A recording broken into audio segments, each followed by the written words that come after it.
Welcome to the Series Sweep podcast, where I am recapping each and every single Dodgers series for the 2020 season. You can find us on the Series Sweep YouTube channel. You can find me, Eric EULAU, on Twitter. That is at EEULAU. Same handle on Instagram. Please subscribe, rate, review, share with your Dodger friends, your non-Dodger friends who just love baseball, people that you want to belittle with how successful the Dodgers have been this year. Please feel free to send them over. So we begin with the wrap-up of the only series the Dodgers have lost this season, dropping 2 of the 3 games to the Colorado Rockies after a very exciting 10-6 win in Game 1. They lose 2-5 in Game 2. A game that the bats just couldn't get going, even against German Marquez. And then Game 3, which will be known as the Matt Kemp game this year, with Kemp hitting the go-ahead 2-run homer off of Caleb Ferguson. Game 1, you had Dustin May and Senzatella. The Dodgers and Rockies, they trade runs in the first. LA puts up a 3 spot in the bottom of the 7th. You're feeling really, really good. This game is in the bag. And then Kevin Pillar hits a grand salami off of Caleb Ferguson, whose name has already come up twice, who did not have a good series. One of those bullpen arms that probably couldn't keep up a sub-1 ERA. The Ferguson really struggled, like we said. The Dodgers, as they do sometimes, just homered their way out of the problem. It's kind of the duct tape for the Dodgers is, we'll just crush some home runs. We'll fix this. And that's exactly what they did, hitting 3 home runs in the 8th to wrap up that 10-6 win. Game 2, that was Tony Gonsolin, the official pitcher of the Series Sweep podcast. Speaking of, today's podcast is unofficially sponsored by Ice Cold Water. It's been an absolute steamer of a weekend. I got up to 95 here in Santa Barbara, and as a Central Coast weather princess, born in Ventura, once it gets below 68, I'm cold, and once it gets above 70, I'm hot. So little on the hot side. That's when you kind of got to hose yourself off, take an outdoor shower every 20 minutes, stay cool. Just absolutely roasting, which obviously led to a lot of balls leaving the yard this weekend in that Dodgers-Rockies game. So Tony Gonsolin against German Marquez. German Marquez, hard right-throwing fastball pitcher. You're like, we're going to put up a bunch of runs. This is the type of pitcher the Dodgers offense is the best against, is fastball-throwing righties. Now, we put up 2 runs. We can't do crap in the last 3 innings. We just absolutely struggle. And it was the perfect matchup for us. And, of course, another guy that Dave Roberts has over-relied upon this year out of the bullpen, right next to Caleb Ferguson, would be Blake Treinen, who gives up those 3 earned. Yeah, there was some questionable, intentionally walking the bases full. There were some strategic things that they approached that maybe Dave Roberts should have done a little bit differently. At the end of the day, you got to make some pitches. You got to get some outs. Blake Treinen didn't do that. So I know people are going to get wrapped up in them walking the bases full. I hear you. I'm not sold on it either as a strategy. You got to get outs. If you're Blake Treinen, you're a sinker ball guy. You're there for the double play. You're there for the ground ball outs, which he did not get done. Game 3, the breakdown there. Julio Urias versus Nick Castellani. They both gave up 4 earned. Castellani on 3 home runs. Urias got nickeled and dimed. There was a 1-2-run shot off of Urias. Urias did not look sharp again. You know, a guy did look sharp in that game. Corey goddamn Seager. That dude hit 2 bombs. He looks great. He's in the MVP discussion. He's hitting well above 300. I love him. I'm happy he's healthy. And if you're not happy he's healthy, then you got some serious problems. You're probably not a Dodger fan. That's on you. Seager looked great in that Game 3. The antithesis to the Dodgers season, blowing a 6-5 lead, as we talked about. Caleb Ferguson giving up a 2-run bomb to homeless Matt Kemp. That was mean. To old, overweight Matt Kemp. That was mean too. Veteran Matt Kemp hitting a 2-run shot. And you look at the stats. The Dodgers hit the ball pretty well. I mean, a lot of that average number is juiced up by that, I believe, 15 hit Game 1. They really struggled in Games 2 and Game 3. In that bullpen area, that's the highest, the worst it's ever been for a series. That's the highest their team ERA has been for a series. I believe at 5.66. The bullpen just looked gassed. And that's what's going to happen when you only have guys that start for 4 or 5 innings and you have a manager who at times pulls guys a little too early. I know we want everyone healthy, and you don't want to, as Freeman would say, redline a starter. Julio Urias is a kid. Let him. We've done this soapbox, but give him the inning. Same with May. Take the baby gloves off. I mean, I do think kid gloves, not baby gloves. I guess that would be a really small. Anyway, so look, Dustin May, you can leave him in there a little longer. And I think with Tony Gonsolin, you can leave him in there a little longer. He pitched really well, Gonsolin and May. Urias was really the only crappy start from this series. I think you had both guys in Game 1 and Game 2 look pretty good up there. And we'll get to our stat of the series. And a lot of this series struggle, that should be a great podcast, the series struggle, was the Dodgers bullpen. And I think we let the offense slide a lot when the bullpen is struggling. It's like football. There's multiple phases of the game. In baseball, I would say there's 4 phases. You have your starters, your bullpen, your bats, and your defense. And I think the defense and the starters, they look pretty good in this series. No huge lapses there. Betts did have that awful throw from right field to send Will Smith up the line on a scoring play, but they probably weren't going to get him anyway. I think the bullpen and the offense blew it in the last 2 games. I think that's the story of the last 2 games. And the reason our stat of the series is 5-0. That is the Rockies outscoring the Dodgers 5-0 in the final 3 innings of the last 2 games combined. If you're not going to score runs in innings 7, 8, and 9, you better hope you built a big lead early on and you're hitting the ball well, which they only did in one of those games. And if not, you better hope that your bullpen's going to be lights out. And we all know that wasn't the case. So you deserve to lose your first series of the season. You deserve to lose any series when you can't score in innings 7, 8, and 9, which the Dodgers have done so well this year. This was going to happen. No one's freaking out about this Rockies loss. I mean, some people on Twitter are, but they're just designed to freak out about everything. So that 5-0 stat, that says a lot. And the chemistry-changing moment of the series, for me, is the top of the 4th in Game 2 with Sam Hilliard robbing Cody Bellinger on this blast. The Dodgers are down 2-0, bottom of the 4th, like, yes, this is what we need. We're going to get rolling. And Hilliard just with an incredible catch. Skies, the bullpen's happy. Bellinger's like, I can't wait for 2020 to end. I'm with you, Cody. I think everyone's with you. The yellow bands were for children's cancer research. It was not just for the cool Laker color look, even though they're playing in LA. Yes, you get to see yourself on the scoreboard. Love that. So that was the chemistry-changing moment of the series because the Dodgers are only up 1-0. The offense needs to get going. It's no outs, and the way this Dodgers offense has rolled this season, hitting is contagious, and that's an old baseball phrase.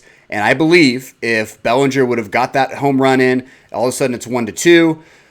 Maybe you start getting some hits. You have a nice little rally inning. Maybe you get another run. It's 2-2. And then you roll into the 5th where the Dodgers put up a 2 spot. And I would love to know what the Dodgers could have built scoring in the 4th as well as the 5th. Instead, they build nothing. They lose 2-5. Blake Trinan just loses it. And Sam Hilliard, a hell of a play, a great catch, way to hang under it and line up that game-winning stab.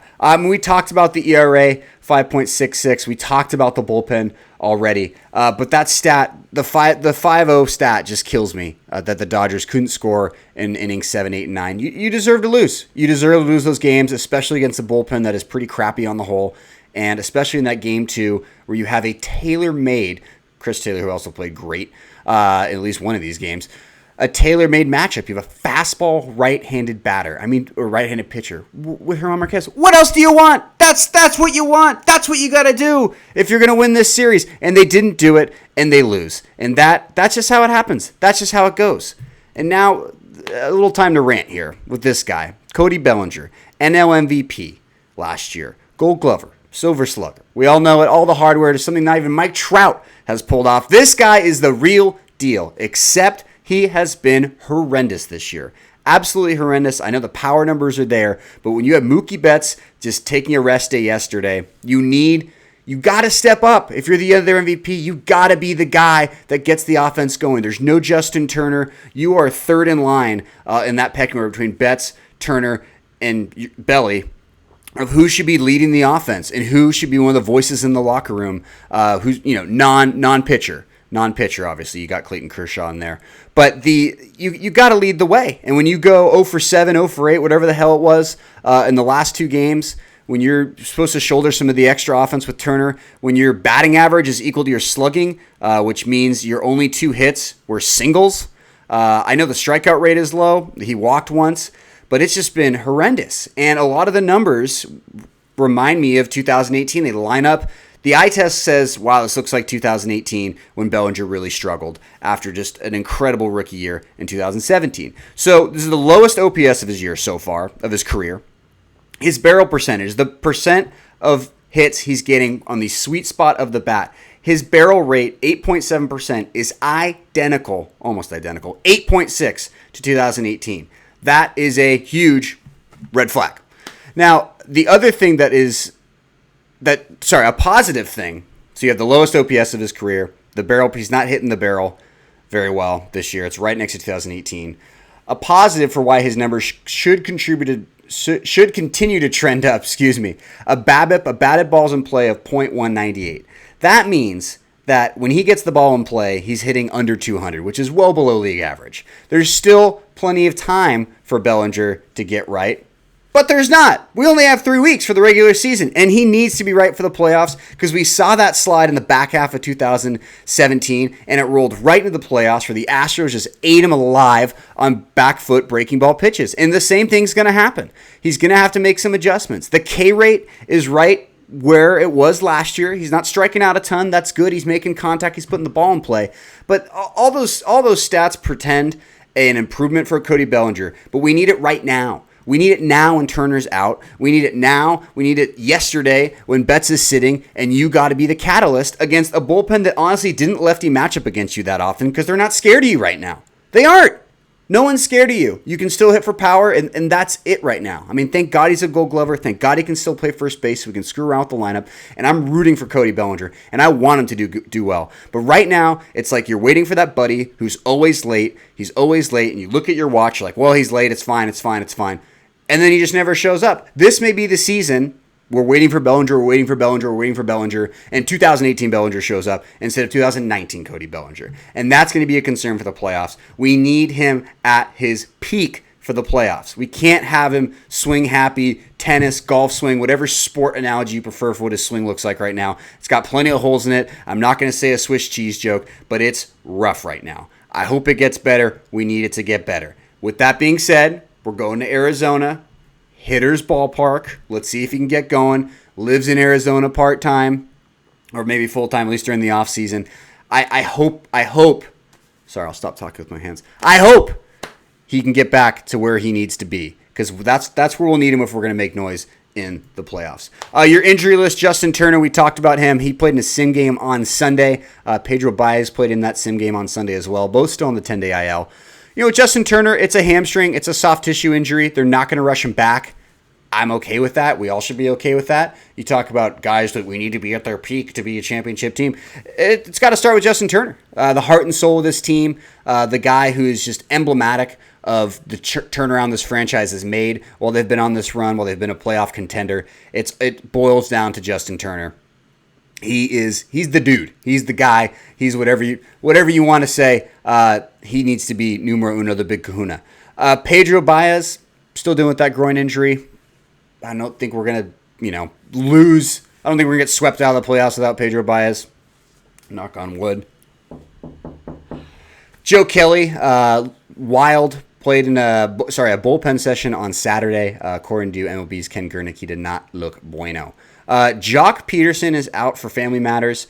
And, real quick, I really appreciate the Dodgers organization for not disclosing what the family matter is. He's going to be away from the team for a couple of days. They're probably going to make a corresponding roster move tomorrow.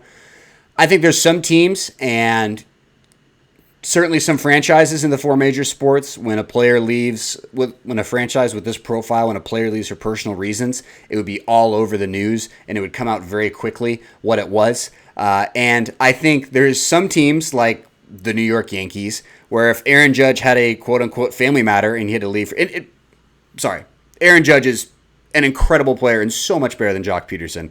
Take Gio Urshela or take, Frazier. Take like a role player for the Yankees right now I mean, Urshela's an everyday player. Whatever. You know what I'm trying to say. Take a bench guy for the Yankees. If he went out for a family matter, it would be in the newspaper. It would be on Twitter within 2 hours what it was actually for. And I respect and appreciate that the Dodgers front office has handled the media perfectly on this one. Just, hey, it's a private matter. Leave it alone. And the media was like, okay, cool. We're good with it. Now, if it comes out in like the next 2 hours what it actually was, I'm like an idiot. But hey, par for the course. Back to our official, unofficial sponsor, water.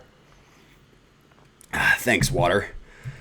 All right, so here's what we're looking like. Tuesday, Wednesday, Thursday, you got all 640 starts in the Valley of the Sun. Went with a slightly different Arizona throwback logo for this one. The Rockies, kind of hard to find a throwback logo for them.